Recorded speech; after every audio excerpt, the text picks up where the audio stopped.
E aí, pessoas, tudo bem? Aqui é o Vinícius Lara, você está no podcast imersivo de RPG, um espaço coletivo e colaborativo, onde você pode participar via chat ou via voz, em conversas envolvendo o hobby do RPG de mesa. Hoje eu estou com... Fala aí, galera, aqui é o Beto, e também para falar sobre o ladrão, que não é ladrão, ele é só um mal reconhecido, coitado. É só mal valorizado. E é isso. É isso aí, coitado. Vamos falar de ladrão, a classe base do sistema de Dragon 2. Bora lá! No terceiro andar, a morte encarou. O cajado mágico tudo congelou. Mas foi no terraço que se anteviu.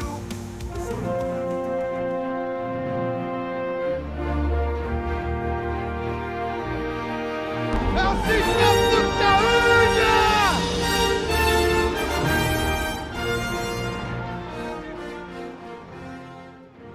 Então agora vamos começar a trocar uma ideia num piloto, que eu já estava querendo fazer um podcast de debate de regras, de modo de jogo, dicas de narração, de criação de personagem e tudo mais. Para começar, acho que mas não o maior, mas um dos temas mais que envolve mais debate é justamente como aplicar os talentos e as habilidades de ladrão.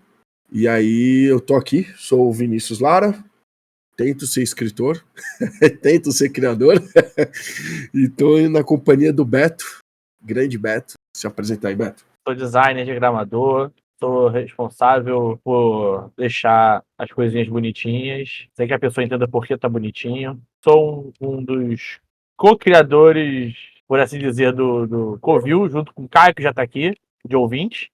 Ele é 90% criador, mas 10% é meu. Diagramei a Zine do OD2. Também tô na alçada aí da diagramação, design e tal, da criação do livro, do Criatura das Trevas, que é o nosso querido Vinícius Lara, que aqui hosteia esta conversa. Sou jogador, sou narrador. Já vou adiantar aqui a minha grande dica para todo mundo, que é a dica de como ser um Picasso do RPG. E eu tô falando do pintor, hein?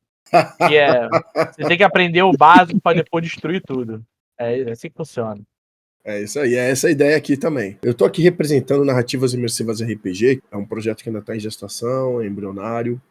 A ideia é que ele seja um coletivo, colaborativo, de artigos, criação, testes e geração de conteúdo e de entretenimento, né? E provavelmente vai vir coisas interessantes também de criação minha com coautorias. Mas, vamos lá. Qual que é a brincadeira aqui? A gente vai estamos gravando justamente um debate sobre ladrão. A classe ladrão do de Dragon 2, né, o de Dragon segunda edição. E o que acontece? Muitas vezes as pessoas, o que é muito normal, as pessoas trazem as suas experiências, aliás, não é só normal, como é impossível não ser assim, né? As pessoas trazem suas experiências de jogo para dentro de um sistema novo, ou talvez não tão novo assim. E quando a pessoa nunca jogou RPG, ela traz justamente a sua experiência de vida, de entretenimento, né, de consumo de narrativas e de jogos, e muitas vezes pré-conceitos que ela absorveu por ter assistido mesas online, que está, né, muito em alta nos últimos 4 anos, desde a pandemia. O ladrão ele acaba sendo vítima, ou alvo, ou beneficiado, cada um interpreta do seu jeito, por conta dessas várias facetas, esses vários olhares. A ideia era debater o talento de ladrão, mas acho que a gente poderia começar do começo, cara. É contextualizar em cima do livro, Beto, o que é o ladrão no de Dragon 2, Beto? O que você me diz? Perfeitamente. Mas para te dar uma sensação do que é um ladrão, tem uma frasezinha muito simples. Você vai ler ladrão, logo na sequência tem a frase: aventureiro tático, perito em sobreviver em masmorra, furtivo, traiçoeiro e fatal quando ataca suas vítimas sorrateiramente. É um monte de palavra-chave. O Exato. que é um ladrão? Ele é aventureiro, ele é tático, ele é perito, ele sobrevive em masmorra, ele é furtivo, ele é traiçoeiro, ele é fatal quando ataca as vítimas de maneira sorrateira. Só palavra-chave. Então, tipo assim, não é a regra, mas é a introdução do que é um ladrão. Isso é um ladrão. Isso tirando diretamente do livro. Agora, uma coisa que eu quero ressaltar é o nome ladrão. Muita gente fica tipo assim, ladrão, ele só é ladrão? É um conceito de ladrão? O que é um ladrão? É um ladrão do Código Penal, do Civil do Brasil? Não. O que é o ladrão? O ladrão é um ladrão como assim era um Bilbo bolseiro. Esse é o ladrão. Porque lá na historinha do Hobbit, perdoe a palavra historinha, tá? Na historinha do Hobbit, eles estão em busca de um ladrão. E o Bilbo era tudo menos um ladrão. É isso aí. Ele era um nobre. Sim, Quase. é um bom vivan, eu diria. Um bom vivan. Exato. É que ladrão talvez consolidou por conta dos outros D&Ds, né, na sua origem, questão de estereótipo mesmo, porque quando a gente transporta pro RPG, realmente muitas das atividades da classe de fato flerta com a ladinagem, né? Tipo punga. Não, sim, perfeitamente. Perfeitamente. Mas a questão é a palavra ladrão, que às vezes assusta, né? Porque Sim. eu acho que não sei se foi na 3.0 já, ou na 3.0, acho que na 3.0, saiu o ladrão e o ladino, né? Que é ladino. que tem outra palavra para representar a mesma história. Que o ladino ele pode ser um ladrão, mas o ladino pode ser outras coisas, né? E o ladrão pode ser outra coisa além do ladrão? Pode. Pode, claro, pode. Pode ser um espião, pode ser um informante, pode ser até um emboscador, né? Aquele cara de milícia, né? Tipo o Patriota da vida, né? O filme Patriota. Sim, um guerrilheiro. Um guerrilheiro. Um Che Guevara. O Che Guevara seria um ladrão? Seria? Muita gente diria que sim. Então, mas assim, pra gente tentar seguir, eu vou seguir justamente a ordem do livro. Perfeito. Tá? É muito importante que a gente entenda o que o de Drago propõe. Ele bebe muito da fonte dos primórdios do RPG, certo? D&D Advanced, aí eu não sou um entendedor porque eu tenho pouquíssima experiência com o sistema D20, já digo agora. Mas ele tenta trazer sentimentos, é muito mais sentimentos, certo? Do que experiência de jogo, creio eu. Posso estar falando bobagem, me corrija, Beto, me salva qualquer coisa aqui. Não, pode continuar, vai lá.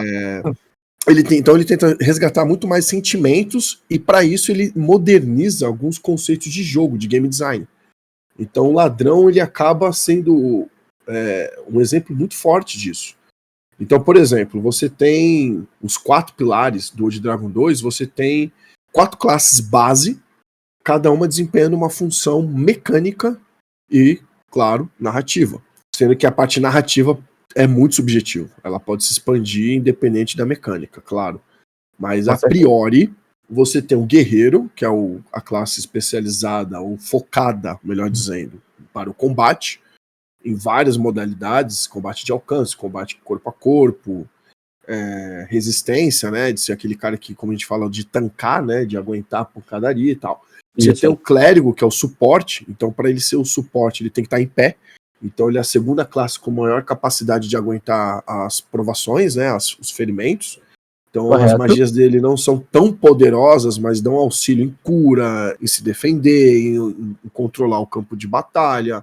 É o famoso buff e debuff. Exatamente. Você tem um ladrão, que inclusive o suporte do clérigo ele também é muito usado, não só no combate, tá? É importante que se diga isso. Luz, por exemplo, é altamente fundamental para exploração, entre outras atividades, como fruto lá, ele pode abençoar um alimento. Então, você está viajando nos ermos e não tem comida, o clérigo, ele atua em várias frentes, como um bom suporte. O ladrão, ele é muito focado, mas não é exclusivo, mas ele é muito focado na parte, como o Beto leu, aventureiro tático, certo? Então ele tem que se movimentar de maneira precisa, explorar as coisas certas da maneira certa.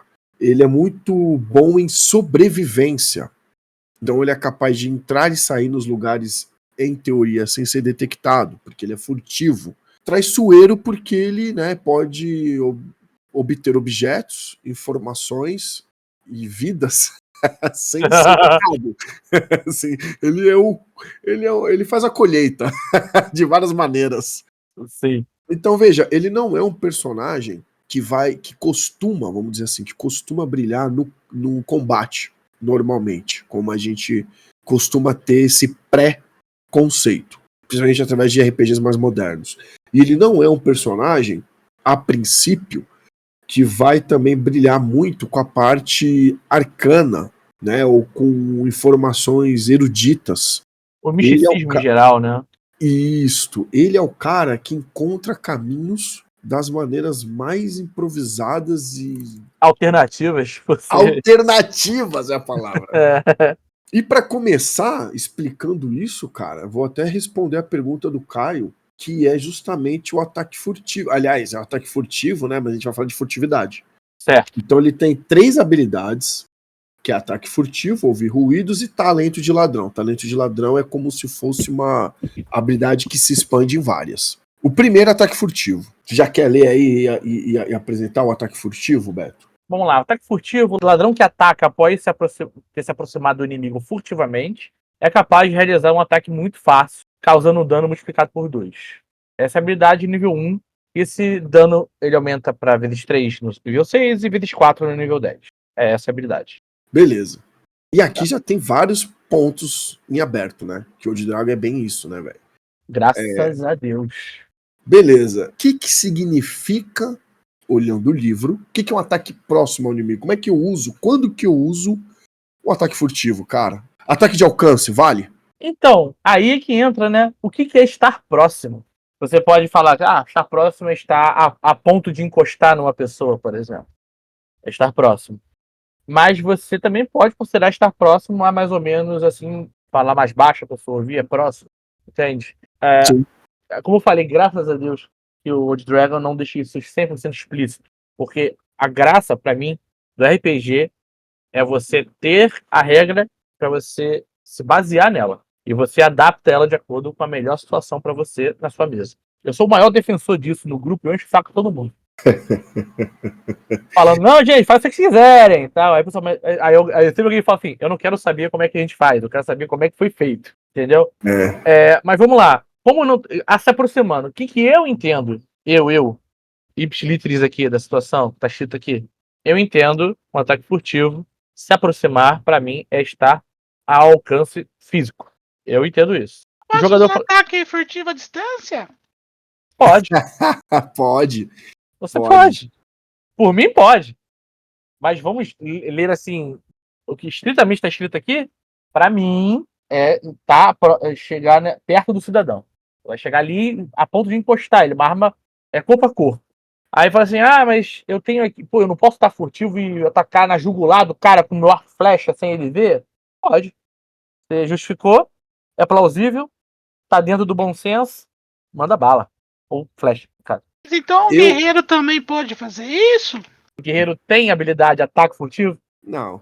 Então não vou Ele não. vai mirar no pescoço também. Mas o Caio tá se decepcionado com essa vozinha. Tá ótimo. Não, mirar ele pode, só que ele não vai acertar na jugular. Ele vai acertar, sei lá, vai pegar só na pele, assim, aquela cena gostosa. Não sei. A questão aqui, desculpa, Vini, só pra finalizar. A questão pra mim é, você na sua mesa, você faz o que você bem entender. Tá tudo certo. Seja feliz. Me chama pra jogar, que eu vou adorar. Tá tudo certo. Mas o que eu entendo, particularmente falando, o que eu sugeriria é que, basicamente, tudo que você possa fazer como ladrão, exclusivamente da sua habilidade, o outro não tem a mesma condição de fazer como você. Então, sim, o guerreiro vai mirar no pescoço, vai acertar no pescoço, mas não vai ser um ataque furtivo. Vai ser um ataque no pescoço. Entendi. Exato, até porque essa questão de mirar no Old Dragon, no Old Dragon 2, qualquer classe pode narrar isso, né? Qualquer jogador que controla um personagem pertencente a qualquer uma das classes ou especialização pode narrar que tá mirando na perna pra quebrar o joelho do orc, ou que tá mirando no pescoço, ou que quer cegar. Entra muito as regras da casa, que o Old Dragon 2 ele explora e incentiva isso, mas não vai gerar efeito mecânico de dar mais dano. Pelo menos não observando o livro. Não como base. Você pode fazer na sua mesa e estabelecer suas regras da casa e tal. Isso. Né? Mas como base, acho que não Agora né? a gente tem que sempre avaliar o que está implícito também e o que está explícito no texto do Old Dragon 2, porque os próprios autores, o próprio livro fala que não é um material que você tem que ler isoladamente, né? Tanto como o livro, tanto quanto trechos do livro. Então, se você considera que o ataque é multiplicado por 2 e durante todo o livro não há menção, no livro 1, tá? De regra de multiplicador de dano, exceto no livro base 2, que tem a tabela de crítico, se não me falha a memória. Então você entende que no livro base 1, o único momento onde um dano ele é multiplicado, tirando o acerto crítico padrão, e que multiplica apenas os dados da arma. Ele nem multiplica, né? Você joga de novo. Você duplica o dado da arma. Bem lembrado. Aqui é o único momento onde o dano é multiplicado. Então isso tem um impacto, isso tem um peso, isso tem um porquê. Você pode entender na entrelinha, não que você deve entender, você não deve entender nada, mas você pode interpretar nas entrelinhas que existe um ataque aqui realmente traiçoeiro, como foi lido pelo Beto a introdução da classe. É aquele ataque que pega num ponto fraco, numa brecha de armadura, no espaço entre as escamas de um dragão e por aí vai. Então por isso que multiplica. Eu diria mais, não só como ele pega mal, ele pega desprevenidamente. Então você não está nem se preocupando em defender aquele lugar, aquele espaço, você não consegue prever de onde vem o seu agressor. Então você vai tomar um dano absurdo. Exato, ele aproveita oportunidades nesse caso. E por isso estar aproximado do inimigo, para que ele consiga visualizar ou consiga identificar esses pontos que não estão sendo cobertos pela atenção do inimigo. O Beto falou, né, jogou a interpretação dele, que é apenas corpo a corpo na interpretação dele. Eu ainda dou uma colher de chá e considero combate de alcance aí até 9 metros, que é a distância de um movimento base. Porque você, a meu ver, ainda dá para enxergar alguma coisa ali. Claro, se tiver visibilidade, né? Evidentemente, se tiver iluminação. Eu já narrei o Alerta, que é uma aventura minha, onde eu permiti um tiro de besta de mais de 20 metros de alcance. Mas como é que eu permiti isso? Foi através de uma narração de jogadores, né? Se prepararam, estavam escondidos, se prepararam e ficaram mirando durante várias rodadas. E aí eu entendi que faria sentido. Poderia ter interpretado aquele do sistema de facilidades do Dragon, né? Mirou, sei lá, quantas rodadas, ficou fácil. Mirou mais tantas rodadas, ficou muito fácil. Mirou mais tantas rodadas, o que você faz depois do muito fácil? Você só concede. Tá bom, acertou, vai lá, mete bronca. Foi mais ou menos isso. Falei, cara, tá longe, mas vocês estão lá com o tempo necessário para pensar, para respirar, para entender o movimento dos dois batedores orcs que estavam só olhando de um lado pro outro, farejando ali, tentando encontrar uma trilha. Um deles estava mais parado montando guarda e o outro estava mais agachado, procurando vestígio. Então o tiro foi no que estava parado. E aí fez sentido. Eu concedi. Entende? Porque a narrativa puxou a mecânica, que é o que eu gosto de falar. Então o ataque furtivo ele tem essa polêmica. Mas eu gosto de conceder no combate de alcance. Normal. Beleza. Inclusive um dos autores falaram isso. Qualquer arma de alcance no seu alcance normal pode ser usado no ataque furtivo. Ponto. Mas isso está fora do livro. Isso foi uma conversa. Isso está implícito. Outra polêmica é: quantas vezes eu posso usar ataque furtivo no combate, Beto? Todas as vezes que você estiver escondido, meu amigo. E eu posso me esconder mais de uma vez no combate, Beto? Se você falar como, pode. A questão não é jogar o dado pra se esconder. A questão pra mim é falar assim, ok, saí da moita, ataquei o orc, aí nos outros turnos subsequentes eu corri pra floresta, me escondi nas árvores. Plausível. Em algum momento o orc pode te perder de vista. Ele vai ficar na expectativa de receber um ataque seu? Vai. Mas não vai saber da onde. Então, pra mim, entra na parte do furtivo. E é um ataque. Logo um ataque furtivo. Perfeito. Isso é um exemplo onde a narrativa, de novo, puxa a mecânica. Aí, para aqueles que gostam dessa vertente, já entendeu. Mas para aqueles que gostam da parte mais gamificada, onde gosta de se estabelecer em regras claras, e aí o Old Dragon é um desafio, de verdade, o que significa isso em termos de combate? Por exemplo, uma pergunta muito recorrente. Eu posso toda rodada ficar furtivo? Eu diria que não. Mas, ainda assim, no exemplo que eu dei, também ia demorar para ficar furtivo de novo. Porque imagina-se o seguinte, vamos supor que você engajou no combate para dar seu ataque furtivo. Passou seu turno de novo. Você tem que desengajar e se afastar. Já perdeu seu turno. Se você der a sorte de ninguém engajar com você de novo, você vai ter que jogar o seu teste de furtividade. Que aí o mestre vai jogar pra tu. Eu sou desses. Exato. E aí você vai se esconder. Você vai descobrir que você se escondeu ou não quando não vai vir ninguém correndo na sua direção. Aí, beleza, me escondi. Então, no seu turno, você desengajou, você andou. No outro turno, você se escondeu, se moveu para poder se aproximar ou para poder se colocar em algum outro lugar. No outro turno, você vai poder se aproximar e atacar. Então, veja, depois do primeiro ataque furtivo, você já gastou 3 turnos para fazer o segundo. Não vale nem a pena, né, velho? Não vale nem a pena.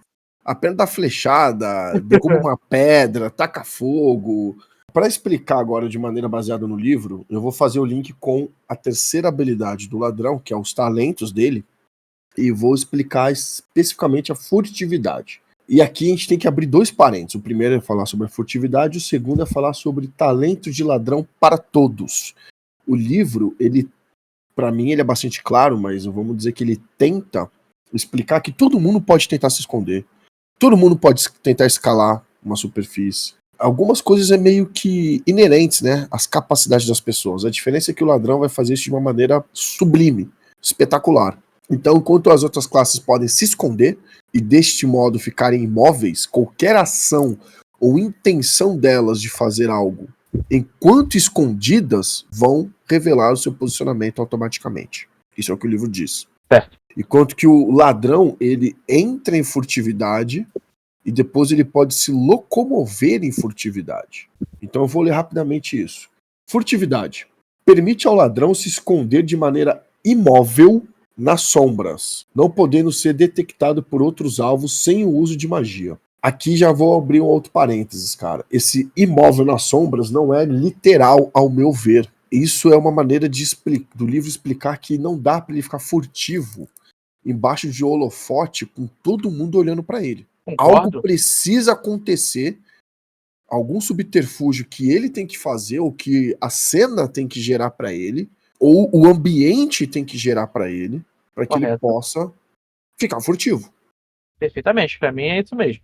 Tá? Pode ser dentro de um barril de peixe fedido? Pode, tá valendo. Se você tiver um barril de peixe fedido na cena. Entende? Pode ser na esquina ali do beco escuro? Pode. Pode ser no meio da muvuca do mercado sendo perseguido pelos soldados? Pode. Entendeu? Pode ser depois que a explosão do mago estourou uma bola de fogo do outro lado lá da sala e todo mundo olhou pra lá? Pode. É isso aí que eu também entendo. Continuando, o ladrão furtivo pode realizar outro teste de furtividade para andar em silêncio furtivamente com o movimento normal do personagem.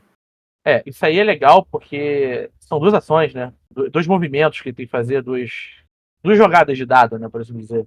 Aquela questão, né? Se esconder é uma coisa, se mover escondido é outra. Aí volta aquela questão que você tá falando da nota de design, né? Todo mundo consegue se esconder. O ladrão, muito melhor que todo mundo. Mas ninguém consegue se mover escondido. O ladrão consegue. E aí, continuando, perfeito. Um ladrão furtivo pode realizar sua habilidade de ataque furtivo, que é o que a gente queria chegar. Mas, ao atacar, ou mesmo errar o golpe, ficará visível. Perfeitamente. Aquela questão de... Não tem como você não ser visível. A não ser que você seja literalmente invisível.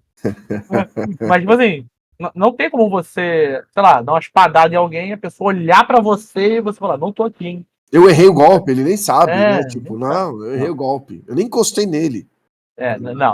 Pra mim tá completamente 100% na regra isso aqui pra mim. Isso aqui eu uso como tá escrito. Mas se tiver um inimigo só e eu zerar os pontos de vida dele, realmente ninguém vai te ver, né? Só tem ele pra ver, ele tá de olho fechado, então, pra sempre. Pra ele, tá todo mundo de furtividade. Tá morto, né?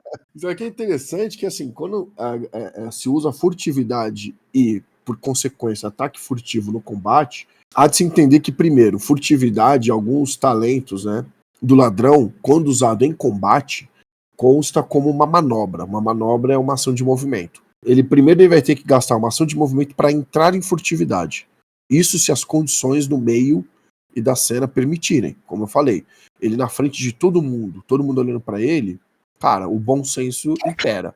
está no livro, no começo do livro. Ele não usa artifícios mágicos. Existe a magia ficar invisível. Ela é uma coisa. Ele não vai fazer isso, entende? Nada impede de ele soltar uma bombinha de fumaça lá, um ninja, e usar disso uma distração para tentar entrar em furtividade, se fizer sentido na cena, certo? Mas ele vai gastar uma ação de movimento para entrar em furtividade e outra ação de movimento para se locomover em furtividade, se for necessário se locomover em furtividade. A discussão que também já aconteceu foi tipo, imagina-se o seguinte, tá? Imagina a cena da bombinha de fumaça. Estou de frente com um ladrão. O ladrão joga uma bombinha de fumaça. Sumiu da minha vista. Se ele não se mover, a fumaça some, ele vai estar lá. Sim, então você, claro. Assim, se você não tiver uma pessoa extremamente confusa contra você, ela vai te ver quando a bombinha de fumaça, a distração, ou entre aspas aqui, no caso, a nossa sombra da vez, né, se esconder nas sombras, a sombra da vez, se dispersar, ele vai procurar o último lugar onde ele viu você. É o que eu entendo. Então, tipo assim, se você vai se esconder, você vai ter que gastar seu turno inteiro pra se manter escondido. Senão, não tem condição. Exato. E outra, tá? Aí vem a cereja do bolo.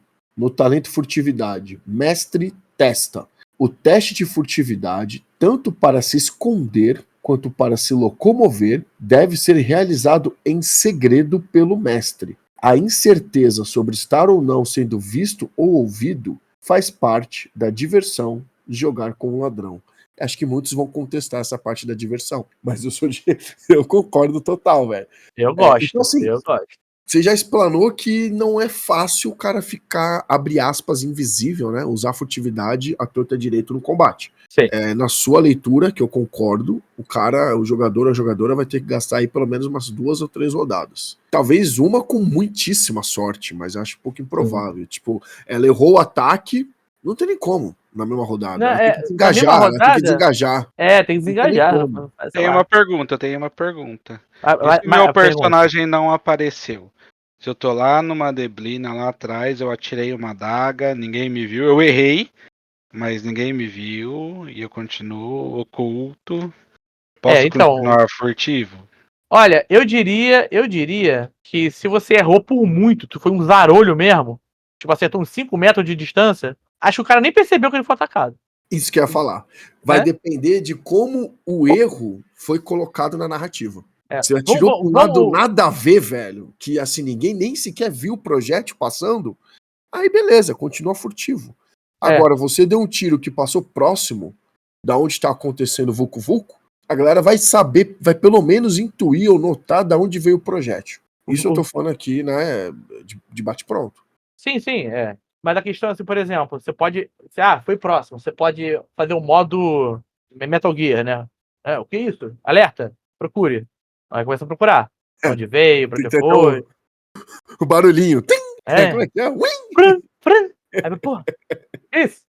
E aí você pode fazer isso. Se você quer gamificar de muito, assim, aí você entra no modo Skyrim, né? Elder Scrolls. Must be the wind, né? Deve ser o vento, né? E esquece o negócio. O que eu faria?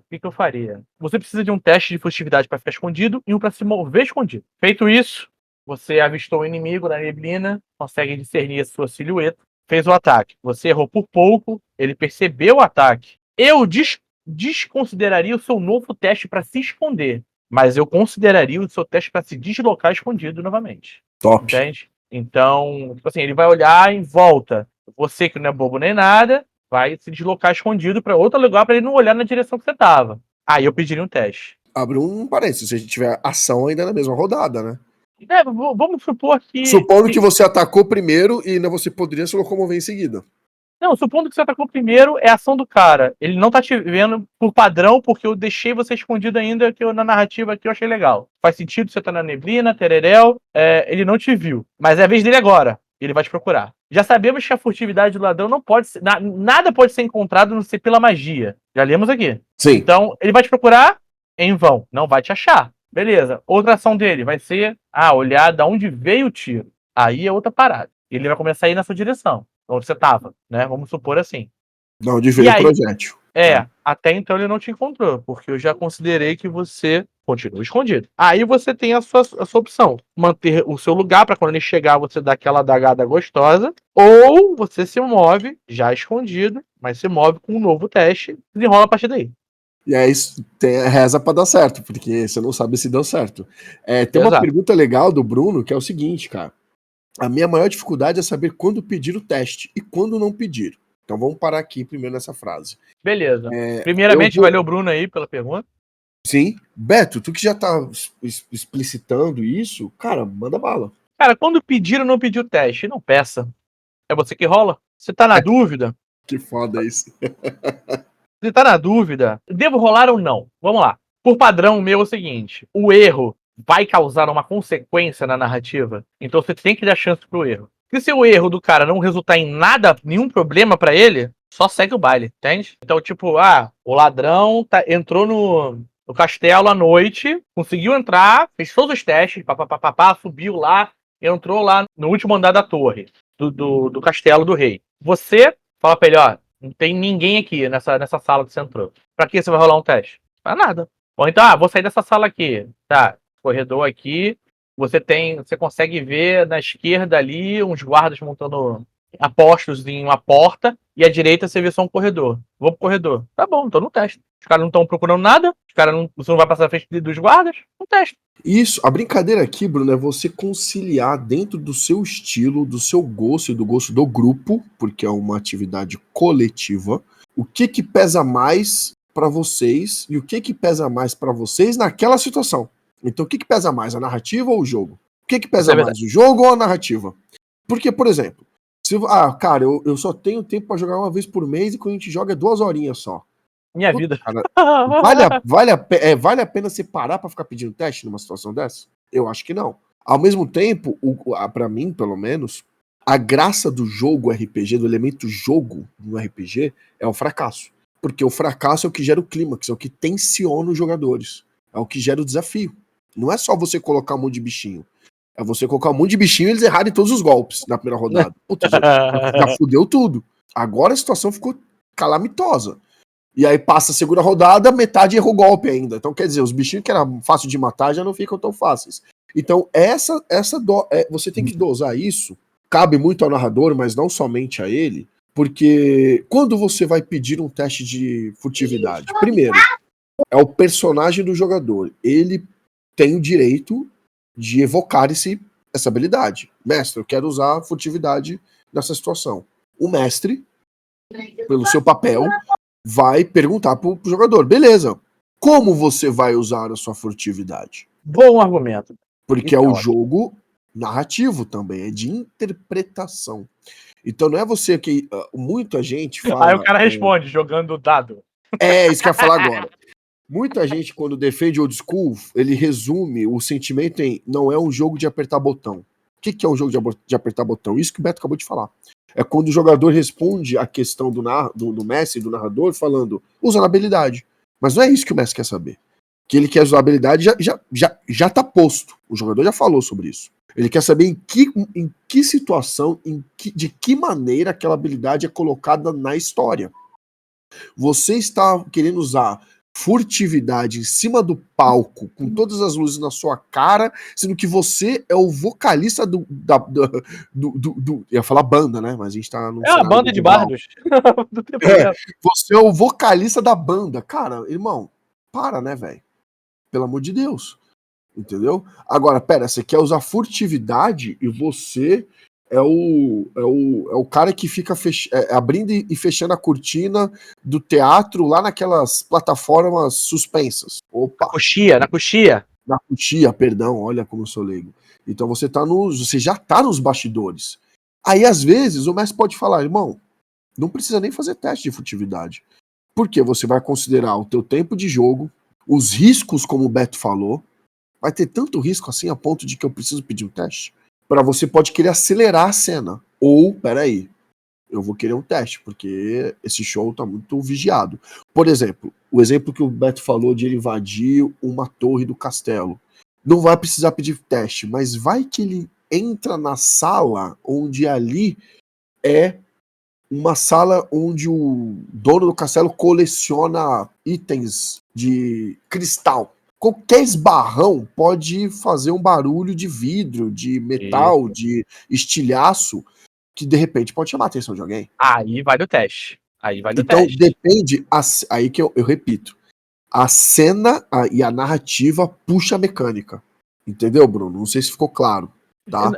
Além disso, eu queria até falar pra ele que ele falou assim: vejo também que muitos jogadores querem usar ficha, eles ficam arrumando maneira de usar a habilidade. Cara, eu vou te dar a dica de ouro de narrador, tá? Dica de ouro de narrador. Aproveita que uma habilidade que você rola e só finge que rolou. Usa o escudo do narrador. É a magia. Com nenhum mágico, você vai te iludir pro seu entretenimento, sabe? É assim, muita gente não concorda com isso. Eu não concordo. Mas é totalmente possível, velho. Mas é possível. Assim, porque tem gente que assim, gosta de rolar aberto, gosta que o jogador role o dado e ele vai ver que ele errou ou acertou. Eu acho muito mais divertido quando você cede a expectativa do jogador daquele momento mais importante pra ele, para ele brilhar. Não que seja mais importante pra história, mas pro jogador brilhar. É aquela situação do... Vou puxar o Bilbo aqui de novo. O Bilbo com o anel invisível lá, salvando os anões lá da prisão dos elfos. Narrativamente, manter todo mundo preso não anda com a história, né? Deve concordar com isso. Então, você tem que mover essa história. E nessa hora que o ladrão vai jogar furtividade, no caso, se você seguir a regra de que o mestre rola, você pega o dado, rola, e não importa o resultado. Você segue para a narrativa mais espetacular possível. Pra ficar legal, pra ficar maneiro, pra o pessoal sair da mesa e falar assim, cara, aquela parte que eu fiz isso, pô, você salvou a gente, tamo junto, se abraça, amizade, todo mundo sabe beber uma cerveja. Maravilhoso. E tu tá com aquele sorrisinho de assim, foi legal. Eu sei que rolou, eu sei que não foi de verdade, mas olha o resultado, entendeu? Isso que pra mim, não só é a parte narrativa, mas também a parte jogo. A jogo é todo mundo sair feliz e se divertir, cara. Por exemplo, aí quem não concorda faz o quê? Se você não concorda. Você dá chance, sabe? Jogou um dado, falhou, beleza. Dá uma outra situação que ele pode jogar o dado de novo. Faz um teste fácil, dá um modificadorzinho pra ele seguir com a história, né? Mas há de se ter atenção, na minha visão, Beto, desculpa te interromper, a intenção do jogador. Porque quando o Bruno fala aqui, vejo também muitos jogadores querendo usar a ficha, eles ficam arrumando maneiras de usar a habilidade. Então me parece que é uma forçação de barra muitas vezes, velho. Talvez, assim, talvez seja apenas um argumento, sabe? Então, vamos supor que é forçação, vai lá. Eu tô no meio do quebra-pau, que é mais fácil de usar o exemplo de combate, que o combate é mais rotineiro e é o elemento mais fácil de fazer o clímax no RPG. Eu tô no meio do quebra-pau e eu, ladrão, eu gosto de viver perigosamente, eu sou sagaz, eu tenho constituição 6, meu ponto de vida é 4 e eu tô no meio da loucura e eu vou dar uma facada porque eu vou acertar. Porque eu sei que eu vou acertar. Eu tô furtivo. Eu vou acertar. Foda-se. Só que eu errei. Caiu falha crítica, eu errei e eu tenho mais uma rodada, eu tenho mais uma ação. Eu vou entrar em furtividade, porque diz na minha ficha que eu posso usar o talento de furtividade. E estamos brigando numa taverna à noite, com aquelas iluminações de vela e de tocha meio alaranjada, então tem muita sombra. Então eu vou usar a furtividade, narrador. Mas como você vai usar? Jogando dado. Eu vou. Então, ele não vai falar isso. Se ele falar isso, você fala não. Pronto. Não, mas, assim, não pode. Mas eu falo, não, eu vou me jogar embaixo da mesa. É uma ação de movimento, certo? Lembra que é uma ação de movimento. Uhum. Então ele pode, se houver uma mesa em volta, mas ele acabou de errar o golpe. Então, Bruno, entre o bom senso e o que faz sentido na cena.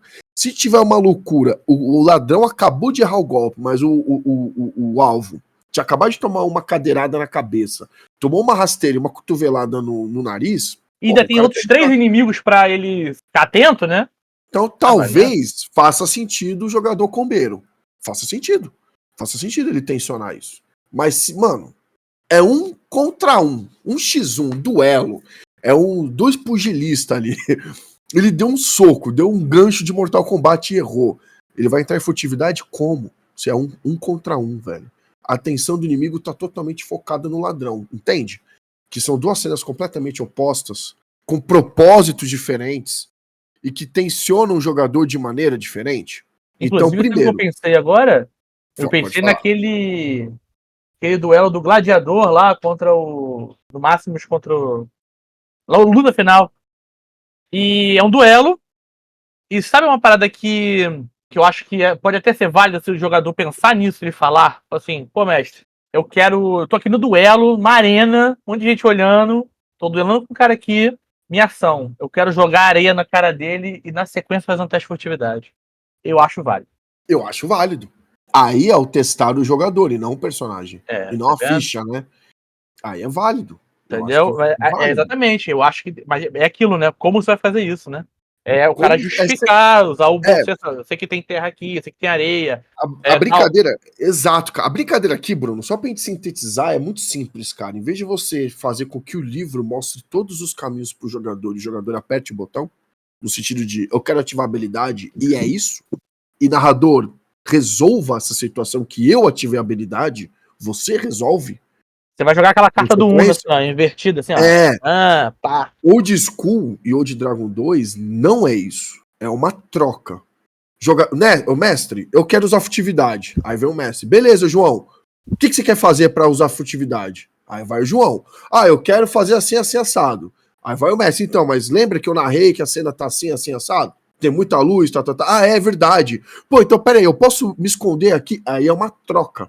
Quando o jogador e o mestre entendem que é uma troca, e é uma troca que soma, que enriquece a narrativa, cara, a coisa flui muito bem. Não é mais apelação, não é combeiro, não é um contra o outro. Por exemplo, mas mestre, você falou que tem umas cadeiras viradas no bar, na estalagem aqui, e o balcão? Eu poderia supor que eu tô do lado do balcão? Poderia, faz sentido. Eu posso pular, então eu pro lado do balcão e me jogar lá atrás? Pode. Entende como a coisa... A improvisação não vem só do narrador. E para ser muito sincero, ao meu ver, uma mesa foda, a improvisação vem muito menos do narrador, velho. No sentido que o narrador improvisa em cima das ações dos jogadores. Mas os jogadores improvisam colocando elementos e ações e personalidade e cor na parada. Então a gente colocar o peso nas costas do mestre, tanto para interpretar a regra, quanto para conduzir um grupo, eu acho uma covardia gigantesca, mas isso é outro assunto. Porque na verdade... Eu gosto. Porque tu não mexe, né? Filha da puta, seu cretino. Então, assim, só para finalizar, uma coisa que eu falar justamente sobre isso aí de criatividade e tal, é assim, digamos que a gente está acostumado, há muito tempo foi acostumado, em que o mestre, o narrador, cria os desafios para o jogador. E se não houver uma resposta disso, né, se o jogador não cria um desafio para o narrador, ou o que na minha visão pode acontecer, não é que seja exclusivamente que aconteça, mas pode acontecer, o narrador pode achar o jogo ameno, sabe, não tá tão divertido para ele, pode achar também que ele tem uma sensação de poder muito grande, isso é um perigo, que aí começa a virar a história do narrador e não a história do grupo. Então eu acho que essa troca ela é saudável, extremamente saudável pro grupo da mesa, né? O Vinícius falou, se você como jogador improvisa, o seu mestre improvisar em cima do seu improviso, você tá trazendo o mestre pro jogo. Ele vira outro jogador também. Só que ele só joga de uma forma diferente, mas ele tá jogando também. O Rafael Beltrame falando aqui é sobre nem todo mundo sente vontade de improvisar. Isso é verdade. Né? Tem gente que, na hora do improviso, perde o controle, fica nervoso, né? E acha que tá uma porcaria, vai ficar ruim. Para essa questão do mestre que não gosta de improvisar, joga a carta de volta. Dá o Uno, vira. Assim, cara, eu não sei, o que você sugere? O cara fala, fazer isso. Beleza, vamos nessa. Eu narrando, o que eu mais uso não sei. Quando eu percebi que isso funciona, caralho, eu virei até preguiçoso. Não sei qual é o dos personagens, fala você. Não sei como ele é, fala você. Não sei quem tá fazendo aí, fala você. Muito bom, cara. É libertador. Mas assim, voltando pro assunto. Então assim, resumindo, ataque furtivo dá pra usar em combate? Dá.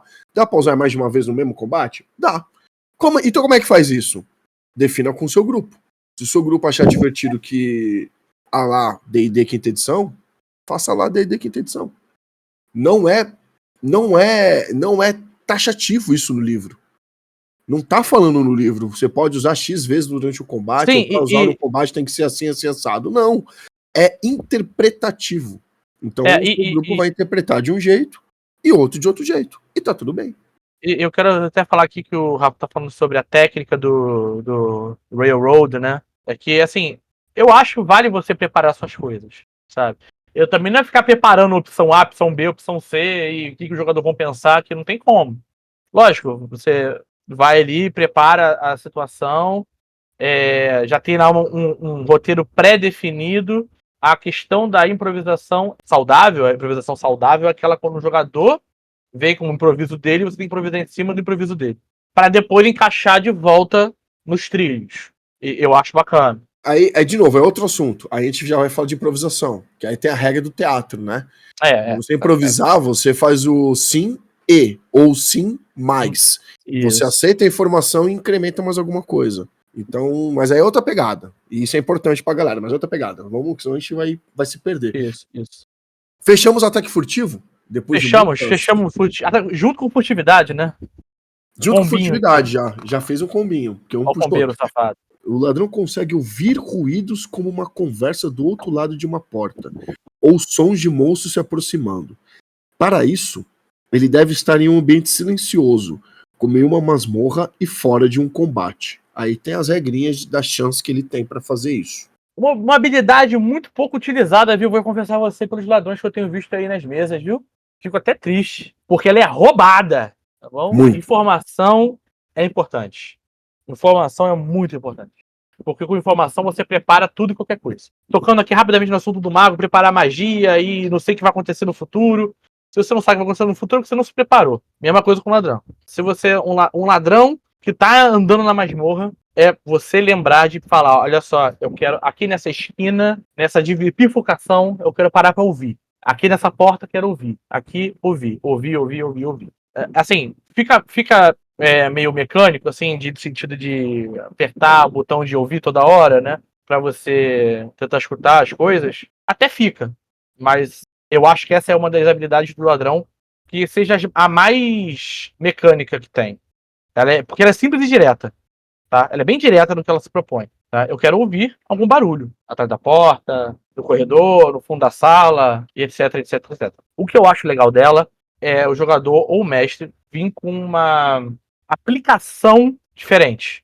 Vou dar um exemplo, que não tem nada a ver com barulho. Mas digamos que o ladrão ele tá lá sentado na taverna espionando uma dupla lá e tá muito barulho, tem música, ele não consegue ouvir direito. Aí o jogador fala assim, pô, mestre, eu quero sentar numa mesa, eu quero olhar pelo menos para essa pessoa aqui de frente e eu quero ler os lábios dela. Eu aplicaria ouvir ruído, por mais que não tivesse ruído nenhum. Cara, que foda. Entendeu? Que foda. Ah, pô, mestre, eu quero... Outra bacana também. Eu quero, por exemplo, mandar um aviso pro meu colegas que estão escondidos lá atrás. Eu quero fazer um som de um pássaro aqui, para eles ouvirem lá do outro lado, para sinalizar que tá tudo bem. Ouvir ruído. É ouvir? Não. É ruído? É.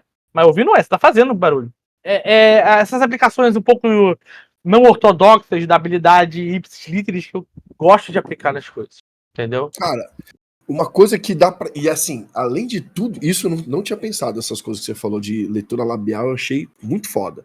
O que reforça o que eu vou falar em seguida. O ladrão, obviamente, pra mim, é muito óbvio, que ele tem um potencial de trama palaciana e tramas urbanas. Ele é o personagem principal para uma aventura dentro de uma cidade, uma aventura urbana. Porque além do que você falou, vamos olhar a habilidade como ela é. Que já dá pra brincar muito, cara. Porque eu até escrevi aqui, ela não. Tu falou que ela tem uma aplicação meio mecânica, assim, meio robotizada, vai.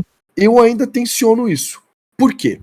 Vamos lembrar aquele quadro que tá no livro. Os outros personagens não têm talento de ladrão, então, tipo, quer dizer que o guerreiro não ouve? Ele não ouve nada? Ele é surdo? Cara. O que eu gosto de colocar, velho? Sempre que um ladrão vai usar a habilidade de ouvir ruídos, alguma coisa ele vai ouvir. Se existir algo para ser ouvido, tá? Ok. Por exemplo, vamos fazer que ele tá ouvindo uma conversa, certo? Ele tá invadindo ali um palácio, uma taverna, um escritório, qualquer coisa, para obter informações, né, de um nobre que tá traindo o reino. Então ele quer obter informações das intrigas desse nobre. Ele vai pôr... O jogador vai narrar, o que ele quer fazer. Eu ponho um copo de vidro na parede ou na porta, ou eu encosto o vidro no chão, enfim. E dependendo do que ele narrar, ele pode até não precisar fazer teste, ou ele pode ganhar uma facilidade no teste. Então já dá pra tensionar na narrativa. Mas vamos supor que ele vai seguir o padrão e apertar o botão. Ele vai ouvir uma conversa. Se fosse qualquer outra classe, o narrador podia falar, bom, você tá ouvindo sussurros ali, umas palavras, claramente tem pessoas conversando. Ponto. Acabou. Um guerreiro, um clérigo, um mago, apenas teria certeza de que tem pessoas debatendo e conversando e fazendo uma reunião, sigilosa ou não, naquele ambiente. Acabou aí. O ladrão, ele tem um nível a mais, ao meu ver. Ele vai ouvir tons de voz, ele pode identificar gêneros, ele pode identificar quantidade de pessoas, ele pode identificar sentimentos. Pô, tem uma pessoa que tá tensa, tá com medo, a outra tá nervosa, a outra tá apreensiva. E além disso tudo, ele pode identificar o óbvio, que são as palavras sendo ditas. Eu diria mais, meu amigo, ele podia identificar alguma mentira, sabe? A mentira é difícil porque a mentira entra naquilo do jogador, né? O jogador pegar. Mas pode ser, ele pode ser, sabe? Indícios. A questão, né, a mentira realmente foi vago demais, mas vamos dizer assim, ele consegue pegar as nuances entre linhas, por exemplo. Tipo, a pessoa gaguejando, provavelmente ela tá tentando ocultar uma informação, talvez. Ou então ele vê ali uma guilda de ladrões conversando, ele já, opa, tô entendendo aqui algumas coisas. Então, entendeu? Isso. Então, e aí, jogando isso numa masmorra, também dá pra extrapolar. Então, um guerreiro, um mago, um clérigo, eles vão ouvir, de repente, apenas passos de uma criatura. Vocês estão ouvindo passos. O ladrão já escuta. Aí vai o ladrão. Duas criaturas grandes estão chegando. Aí o ladrão já ouve, por exemplo, a unha arranhando na pedra. Então já é uma criatura que tem garra. Ele ouve, de repente, o trotar de mais de uma criatura. De repente, ele ouve, junto com os passos, uma baforada e uma respiração ruidosa. E aí vai, brother.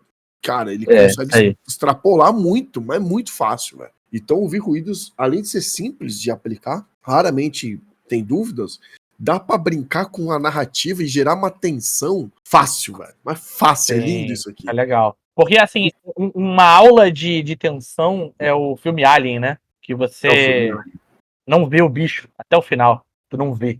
Só escuta. E só vê vulto. Então, usar o escutar dos jogadores e tal é excelente pra isso. Lindo. E é isso. Acho que ouvir ruídos concluiu, sem muita polêmica. Graças a Deus, amém. E aí a gente vai para a terceira habilidade do ladrão, que são os talentos. A gente já, lembrando que a gente já falou do talento de furtividade. Isso.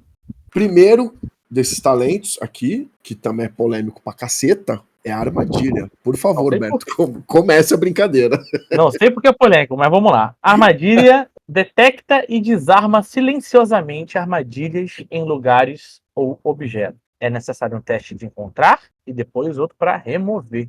Por enquanto, vamos parar por aqui para falar sobre a questão de detectar e desarmar silenciosamente. Vamos lá. Detecta, qualquer um detecta. Concordo. Tá? Qualquer um pode conseguir achar uma armadilha. Isso não é exclusivo do ladrão. Desarmar, eu não sei não, viu? Eu acho que para desarmar a armadilha você precisa de muita prática que o seu nível 1 de ladino traz, por exemplo, e o nível 1 de guerreiro não traz. A não ser que você desarme ela criativamente. Por exemplo,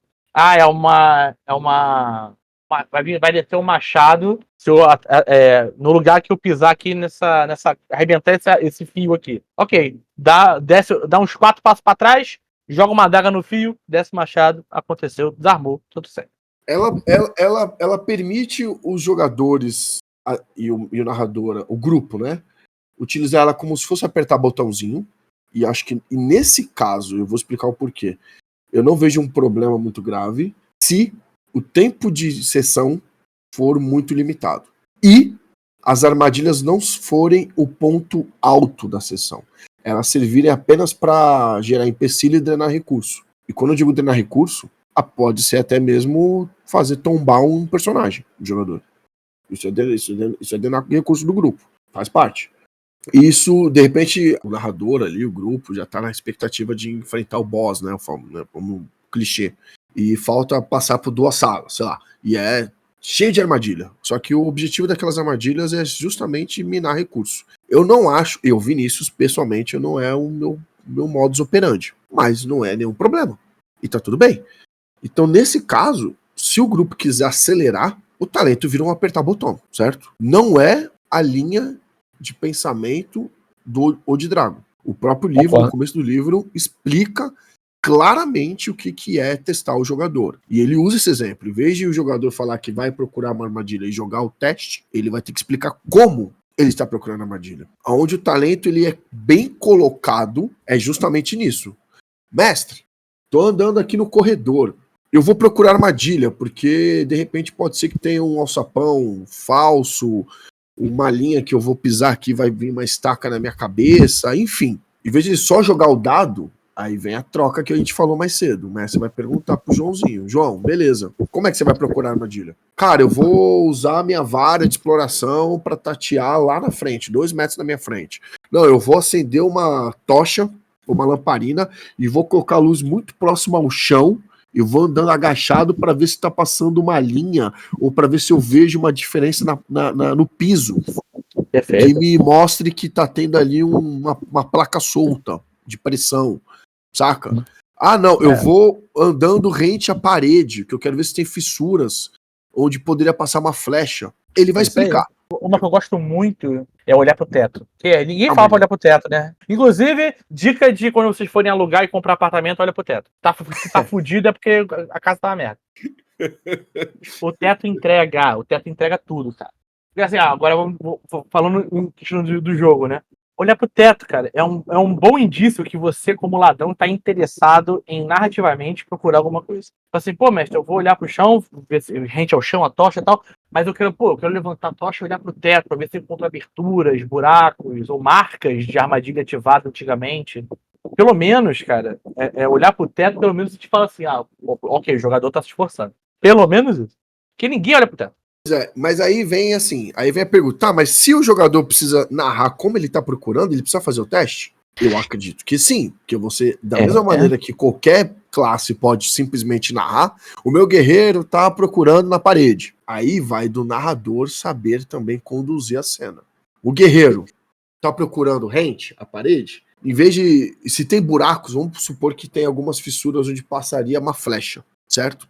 O narrador pode simplesmente falar, bom, o Renato, o seu guerreiro viu algumas partes gastas nessa parede. Ou seja, a flecha vem do outro lado. Parece que alguém usou muito. Aí o cara pode achar até que é uma porta escondida ali. O cara pode achar que tem um túnel. O cara pode achar que estão escavando. Ou o cara pode achar que tem uma armadilha. Claro. Se for um ladrão que teve sucesso, aí ele vai dar detalhes.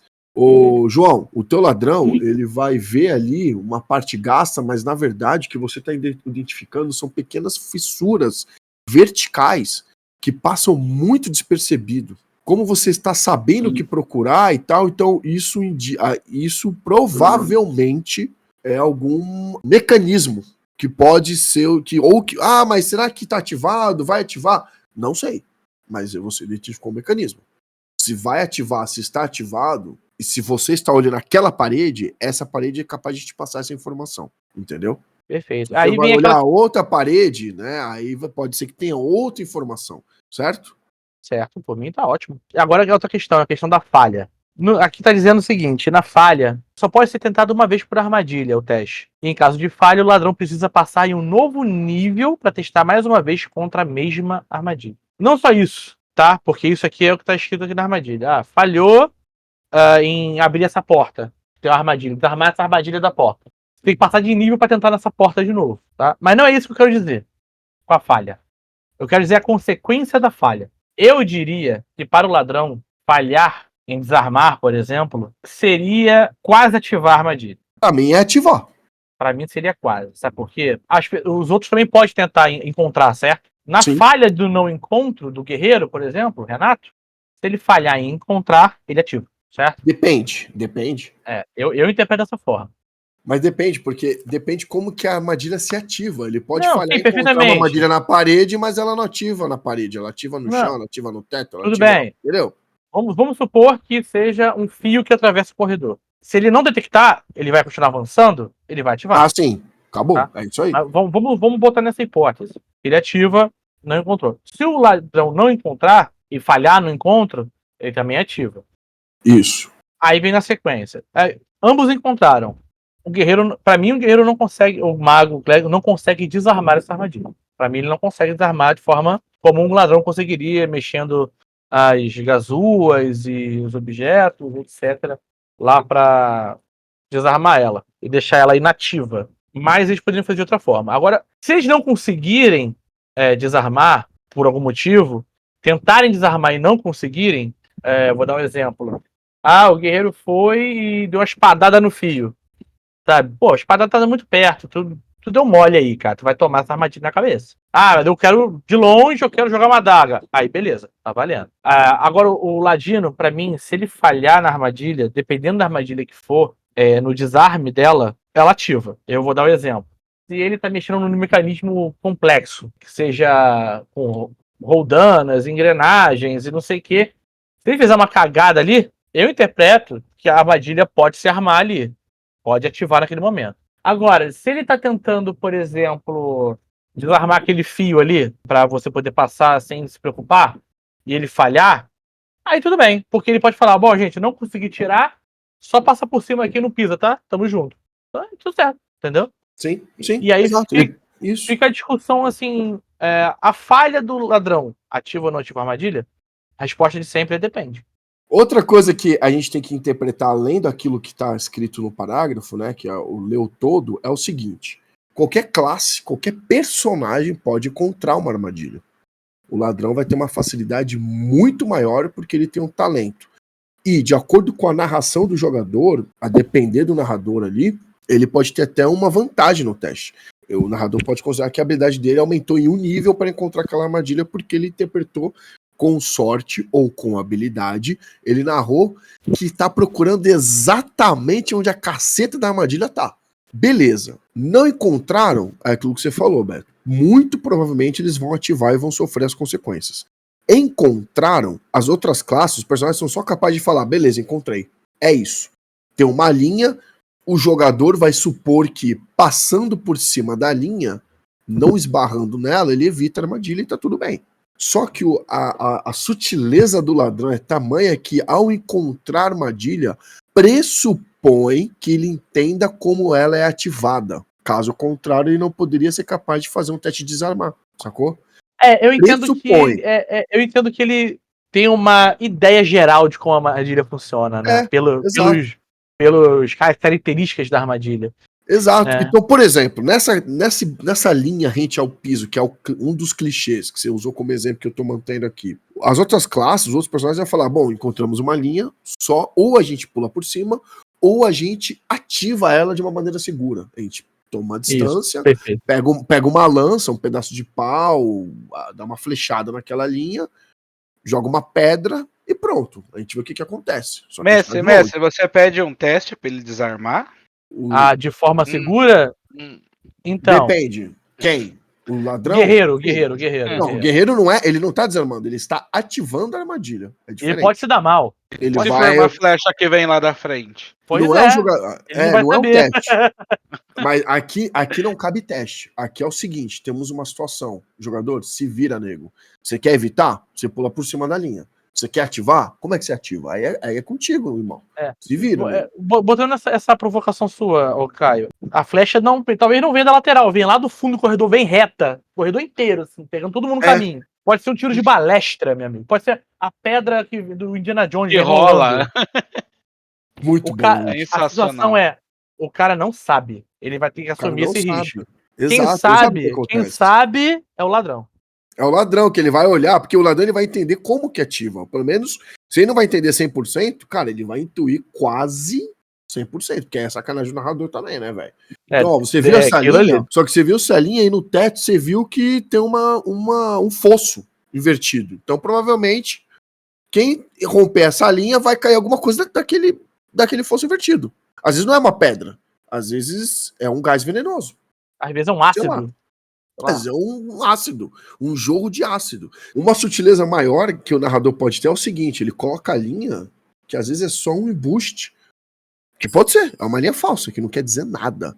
Só que como o ladrão teve sucesso em achar a armadilha, ele vai perceber o seguinte: essa linha não quer dizer porra nenhuma. Se a gente pular essa linha, a gente vai pisar justamente numa placa de falsa. pressão. Sacou? Tá lá. E aí que dá merda. Olha que da hora. Entendeu? E aí vem o segundo ponto, desarmar a armadilha. Pode ser um apertar de botões, como a gente deu o exemplo já no detectar armadilha, mas pode ser algo mais. E às vezes vai ter armadilha que ela não tem possibilidade naquele momento de ser desarmada, no sentido físico mesmo. Se for uma placa de pressão, como é que você desarma? Aí eu tenho a resposta. Que aí você tá falando com um cara que joga de ladrão, de ladino, já tem mais de 15 anos aí. Um calço, meu amigo. Sabia que ia fazer isso, ia falar isso aí. Maravilha, maravilha. Então, assim, ó, a questão é, isso implica muito conhecimento do jogador, não do personagem, sabe? O que para iniciante, por exemplo, que não tá acostumado, não explorou muito a ideia de ser um ladrão, ou uma pessoa jovem mesmo, que não viveu muito a vida, ela não tem essas ideias. Ou então não pegou essa referência ainda. Aí voltamos naquela história, né? Como você vai fazer isso?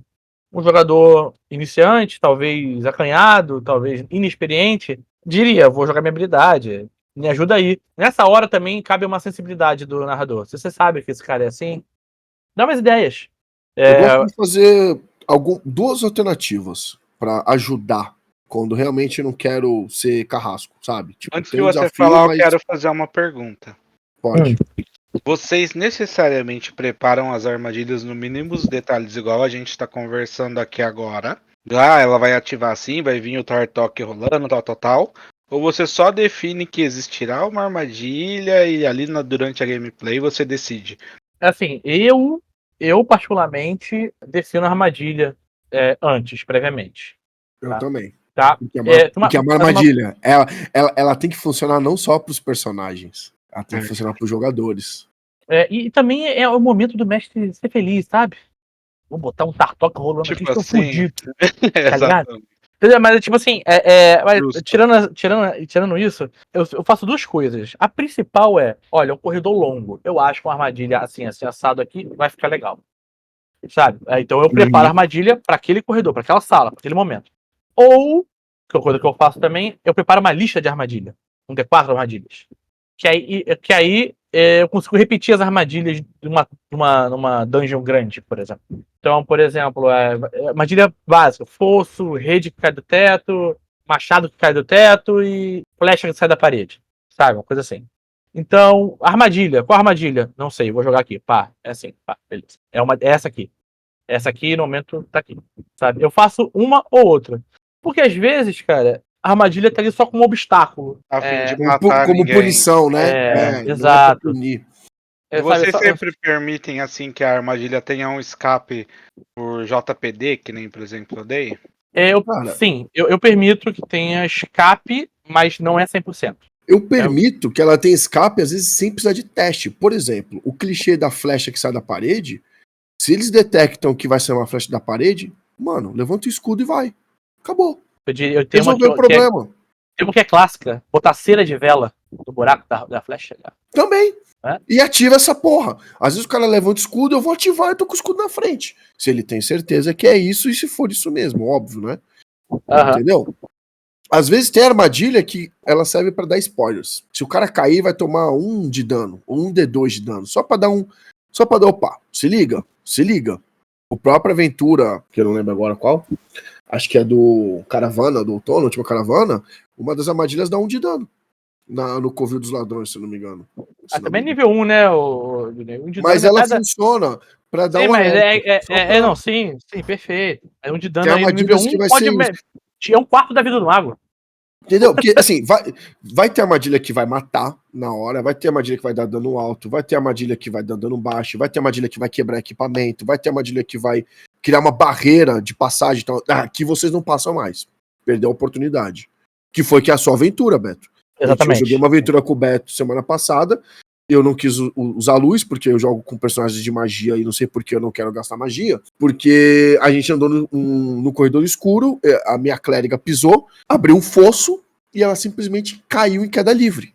Simples. E aí a gente conseguiu voltar, conseguiu sobreviver, só que interrompeu a passagem, não consegui acessar. Acabou. Eu tive que voltar.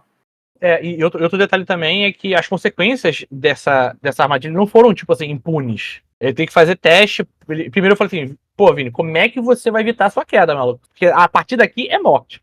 É. E aí, isso é Aí- outra coisa. Isso responde à pergunta do Bruno. As ferramentas quebram? Quebram, mas eu acho justo você informar o ladrão que se ele falhar, vai quebrar. Vale. Entendeu? Eu acho justo. Também Não é obrigatório. Não é sempre que quebra também. Era uma situação. Não é crítica. sempre. Mas se for para quebrar, se for para quebrar, ô João, tu vai querer desativar? Ó, é o seguinte, você tem as suas ferramentas, são pins, são delicadas, você tá lidando com uma placa de pedra. Se você falhar, essa placa vai entortar tudo aí, vai dar merda. Entendeu? Eu acho justo, caso faça sentido a armadilha quebrar as ferramentas. Sabe? Isso Certo? aí, é perfeito. Dessa da queda livre, o Vini tentou. Foi animal essa cena. Foi eu- animal essa cena. eu tenho um escudo, eu vou enfincar meu escudo na parede aqui pra tentar me parar na queda aqui. Frear, né? Já freada daqui. Eu falei, beleza, cinematográfico, beleza, vamos nessa, mas sabe o que você vai fazer agora? Você vai fazer um teste de JPC. Aí, pra quê? Pra ver se teu braço quebra. Porque seu braço está Sacanagem. afivelado no escudo. Porque essa armadilha, cara, ela é pra matar. Se você me dá uma solução, você não vai ser impune. Entende? E não é uma Sobrevive, né? Você sobrevive. mas... Trocou a vida do personagem por uma condição que vai te fuder o resto da aventura. E Tá sabe o que ligado? eu achei foda? Que o Beto não falou assim, vai quebrar teu braço e tu vai tomar 1 DX de dano. É narrativo. Não, o teu braço pode quebrar. E eu não perguntei, e se quebrar, o que que eu faço? Eu não perguntei, porque, mano, o meu braço quebrou. Ué, tá implícito, eu não vou usar essa merda. Se eu for usar esse braço, é por uma consequência muito mais grave. Aí provavelmente vai dar dano, se é que eu vou conseguir usar. Ou vai fazer um teste É com um um- braço muito difícil, enfim. por aí vai. Enfim, vai penalizar, eu sei que vai ser ruim. Vai ser ruim. E são algumas questões são colocadas que não convém nem o jogador perguntar, mas não vai dar dano? Então dane-se, então eu vou quebrar meu braço. Tipo, aí é o cara que só tá pensando no jogo, no número, na parte game. Aí, porra, aí de repente, se você é assim, então tu vai tomar dano. Toma um D10. Toma um D10 aí. Eu só tenho 4 de vida, azar. O morreu de braço quebrado. Teu braço foi decepado, então, desculpa. Mas você falou que ia quebrar, mas você foi tão burro, sei lá. Ai, coitado. Não, mas assim, e aí, na sequência, o aliado dele falou explicitamente: eu vou deitar no chão, assim, vou botar o braço na direção do coleguinha que tá lá embaixo, o Vini, né? E vou esticar a mão pra ele assim, mas vou estar deitado com o peito no chão. Eu falei, ok, tu não vai cair assim. Sem teste, só puxou ele. Beleza. Exato. Resolvi. É isso aí. Então, voltando, a armadilha também abre muita coisa pra gente falar. Por fim, só pra deixar detalhe, todo teste do talento armadilha é feito pelo mestre também. Então, o ladrão não vai saber se ele encontrou ou se não encontrou. Se ele não encontrou, ele vai achar que ou não tem, ou com medo mesmo. Se ele não encontrar armadilha, porque ele acha que ele não tem. Eu acho que a resposta é simples. É isso, não tem armadilha. Não tem. Tá? Acabou. Simples assim, segue a vida. Você tem que. Por isso que é testado pelo mestre, porque a atitude do jogador tem que ser essa, de ok, tem que ser genuína, tem que ser genuína. Porque se ele tiver sucesso em encontrar armadilha e não tiver armadilha, logo não tem. Então ele nunca vai saber se ele teve sucesso ou se ele teve falha. E tem outro detalhe aqui, né, que é o tempo, né? Tem vezes que o tempo é irrelevante. Estamos no corredor, sozinhos, sem inimigos, tem uma armadilha, eu vou desarmar. Pode durar 1d6 turnos, tudo bem, não importa. A questão desse tempo aqui é para situações críticas. Sim, ok, exato, entrei numa sala armadilha, as portas se fecharam, começou a inundar, temos que sair, vambora. Aí tem tempo. E aí você tem que jogar o seu tempinho. Estamos fugindo de criaturas, armadilha. Estamos detectamos uma armadilha, estou ouvindo ao fundo aquele ruído da patinha lá, porque o ladrão também fez ouvir ruídos. Olha como o ladrão é malandro. É muito forte, cara. O ladrão tem que ser malandro. Entendeu? Eu acho que isso é a maior qualidade como ladrão, é o jogador ser malandro. E o potencial que a armadilha tem de ser o ponto principal de uma sessão é muito grande, cara. Ela pode servir tanto para minar recursos, como eu falei, para um boss ou para um combate, enfim, como ela pode ser o boss. Pode ser mesmo. A Tumba dos Horrores, né? Também a aventura clássica, ela é um show de armadilha, maluco. Assim, a tumba ela tem 3 entradas, uma é verdadeira, as outras 2 são falsas. Uma das falsas é você escorregar é um corredor que você vira, escorrega, cai numa boca gigantesca que te teletransporta pro espaço e você morre sem oxigênio. Aê, Acabou. Você jogou, sei lá, Acabou. 2 minutos de aventura. Acabou a aventura. é isso. Entendeu? É sobre isso. Então, tipo, e eu vou fazer um detalhe aqui, um outro detalhe pra finalizar, Vini. Assim como ouvir ruído também, eu acho legal que dá pra ler lábio, dá pra enviar um barulho, ler entrelinhas. Armadilhas, pra mim, também pode funcionar para uma armadilha social, meu amigo. Tipo uma emboscada? Quase não. isso? Não necessariamente Não, emboscada? social. Eu acho que, por exemplo, eu só vou conferir se o bardo não tem algo do gênero. Acho que não. Deixa eu influenciar, esperar, que tem cultura e decifrar.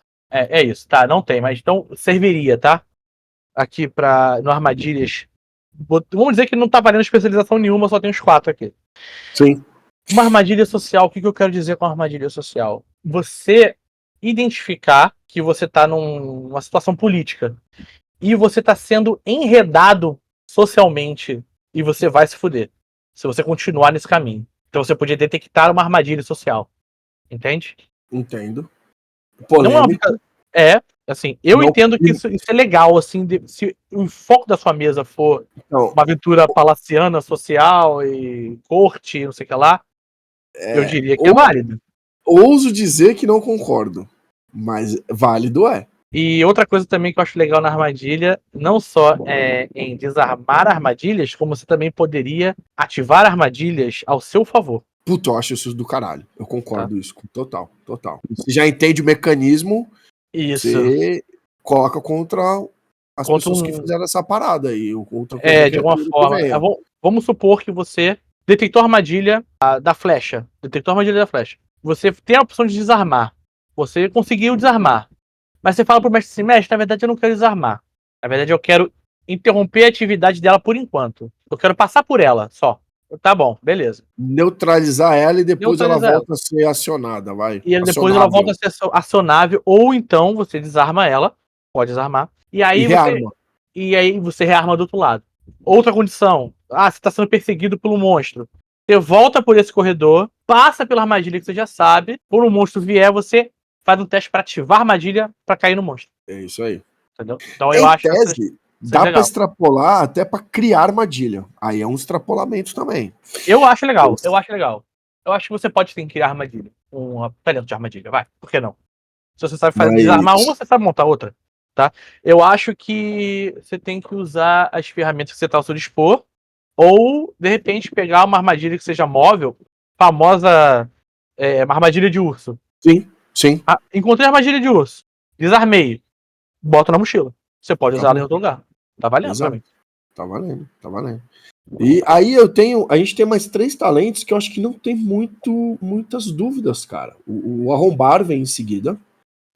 Ele permite ao ladrão destrancar e abrir fechaduras, cadeados, algemas e trancas em geral, de forma silenciosa, isso é importante, muitas vezes a gente esquece, e sem danificá-las. Isso aí. É isso. O que vai acontecer aqui, ele pode jogar, o próprio jogador joga, porque ele sabe que não deu certo.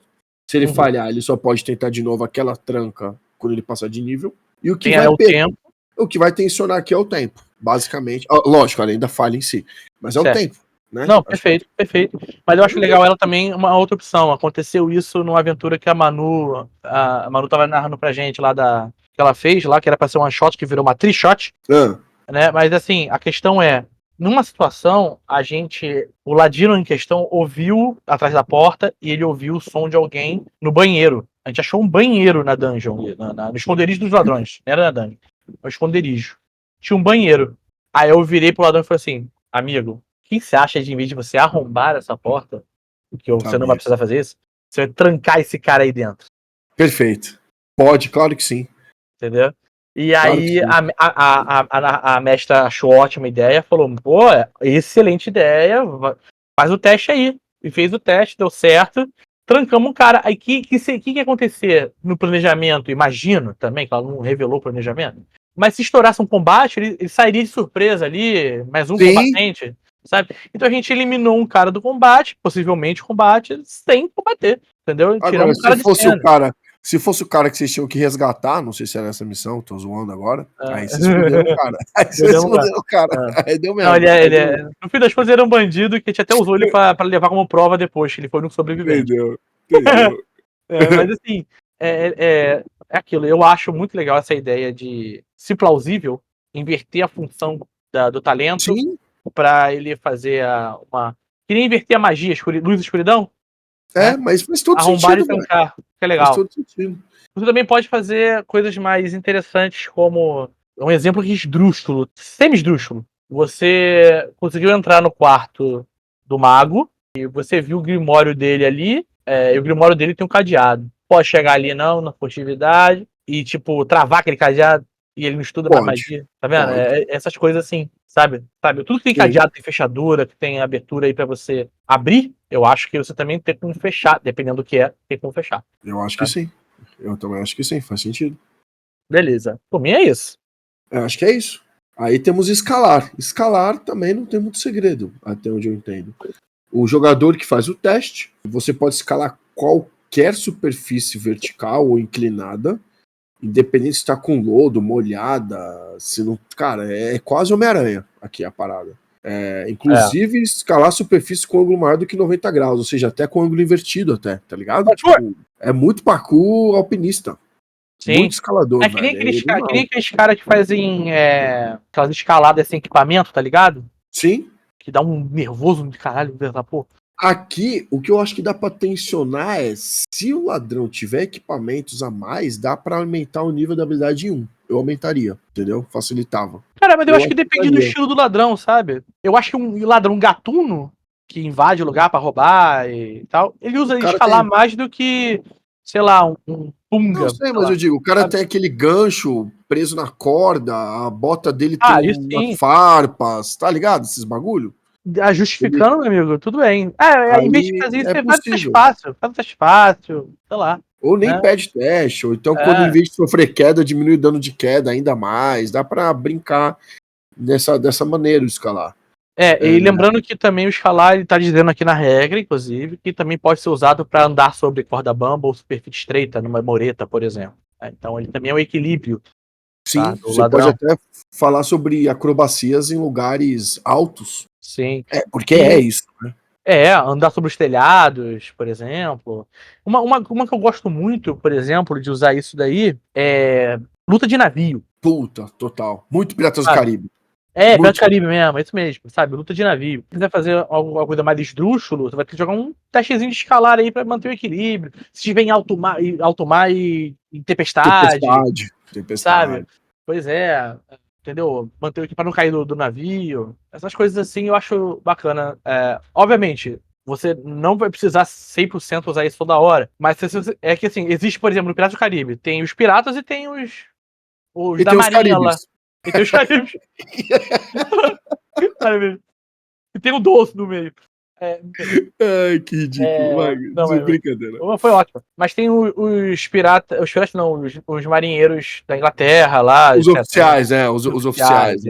Eles não são equilibristas. Mas estão lutando no navio, mas estão lutando ali, no deck, fixo. Se tem uma tempestade, eles nem vão. Sabe qual é? Sim. Agora, o pirata em si, não. O pirata tá subindo. O pirata é vida louca. O pirata é vida subindo louca. no barril, deslizando no canhão, pegando a corda aqui, balançando pro lado pro outro. O pirata é o cara que se pendura no caminhão durante as eleições, velho. Esse cara é vida louca. Entendeu? Então, aí valeria um teste de equilíbrio no caso de escalar, pra ele se manter equilibrado. E se ele tiver um sucesso, por esse panache, ele poderia ganhar um ataque fácil, sabe? Porque o cara tá lutando com você e você tá em cima do canhão. E o cara, caraca, o cara tem um canhão que luta comigo, sabe? É bem isso aí, velho. Eu acho válido. Eu acho válido essas buscar benefícios de combate ou de situacionais em geral, usando o terreno, e o escalar cabe muito bem pra essa situação.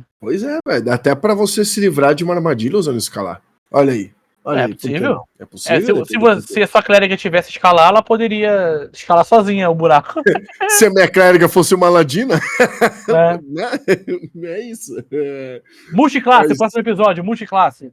Multiclasse. O Cara, episódio vai ser assim, ó. Multiclasse? Não. Now the world don't move. acabou. É tipo isso. Não recomendo. Não recomendo. É uma covardia. É tipo idoso. Idoso é covarde. Vamos lá. O último, cara, que é o Punga. É engraçado que os talentos dão 10 de cenas maravilhosas, velho. E o Certo. Punga é muito Piratas do Caribe também, o Punga. Porque o Punga, ó, permite retirar pequenos itens de bolsos, algibeiras, mochilas e etc. de outras pessoas, além de realizar pequenos truques de prestidigitação com as mãos. Aí, já dá pra usar o raciocínio que você usou em arrombar. Uhum. Você pode tanto tirar objetos, como colocar objetos e incriminar pessoas. Botar provas, né? Dá pra fazer. Dá pra fazer. Intrigas palacianas, tramas urbanas, velho. O ladrão é foda.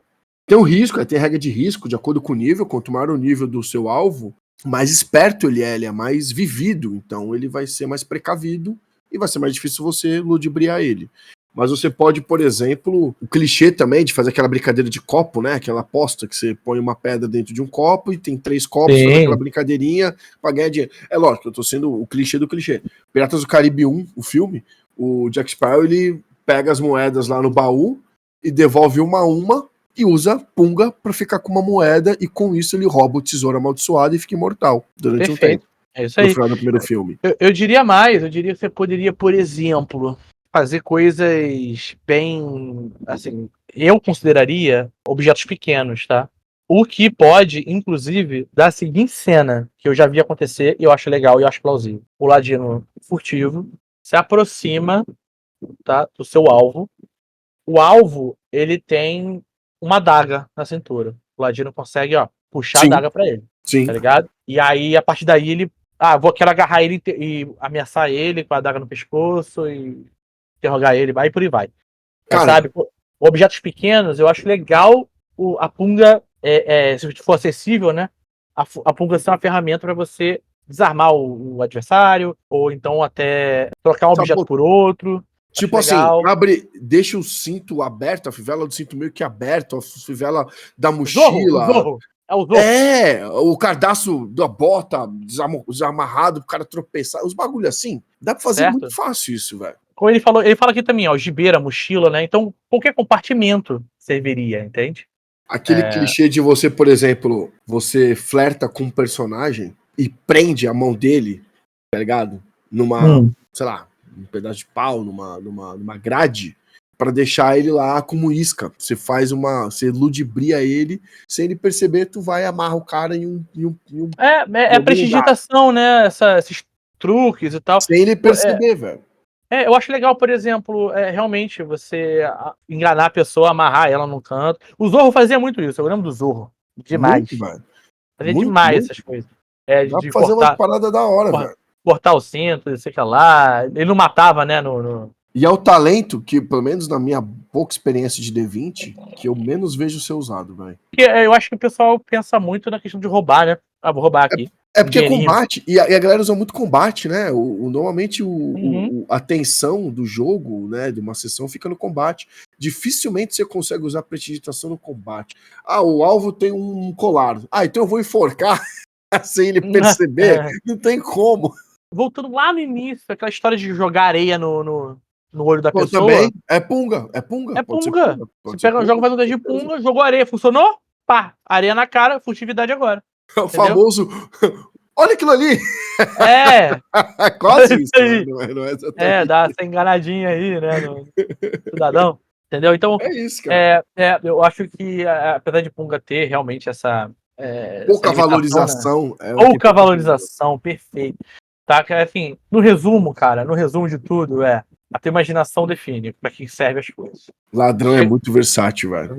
E ele é feito pra ser versátil. Essa que é a beleza dele. Ele é feito pra isso. Tá? Ele é feito pra você ter soluções criativas, pra você... E assim, um jogo como o Old Dragon, que é um Dungeon Crawl, ele é um Dungeon Crawl, não só, mas também.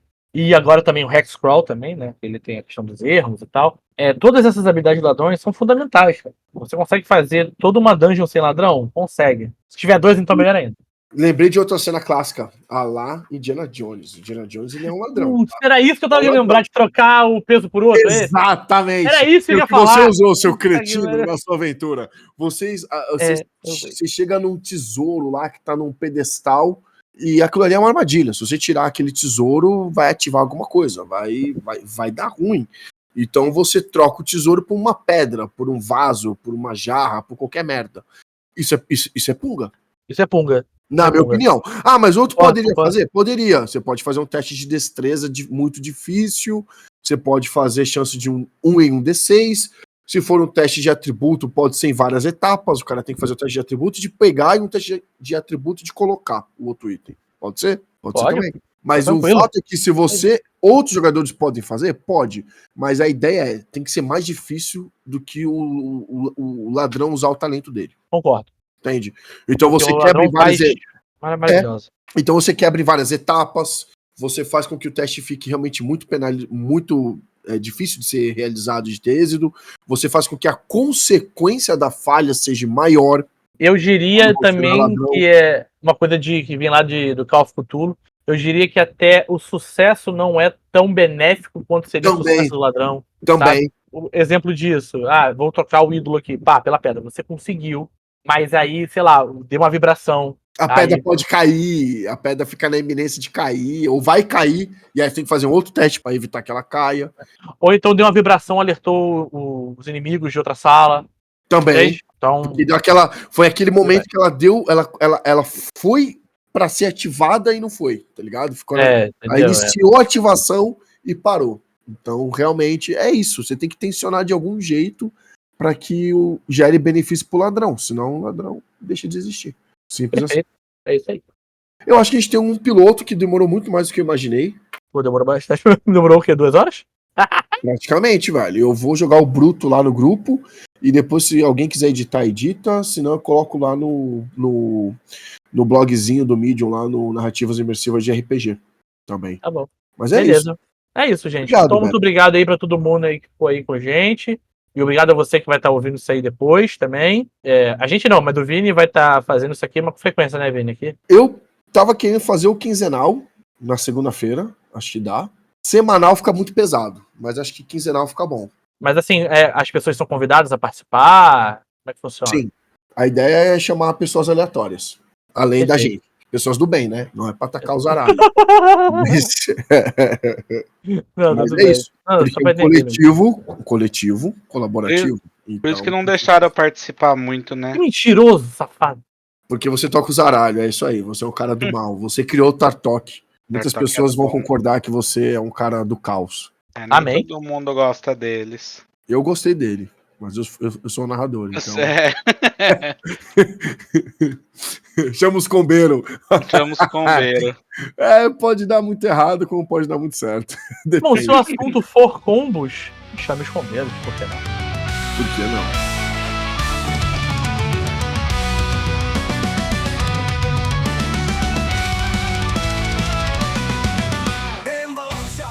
E é isso, pessoal. Esse foi mais um episódio do podcast imersivo de RPG. Se você tiver dúvidas, sugestões, comentários, ideias de temas, você pode enviar para nós no e-mail narrativasimersivasderpg@gmail.com. E também tem alguns posts e artigos no nosso blog no Medium.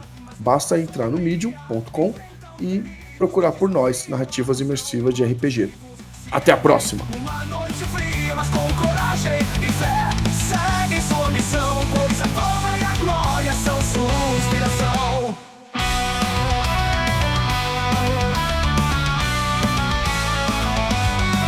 Não se sabe o que sairá das sombras da caverna, com dentes afiados e olhos a brilhar, seja lá o que vier, vamos ter que enfrentar, pois os olhos sabem.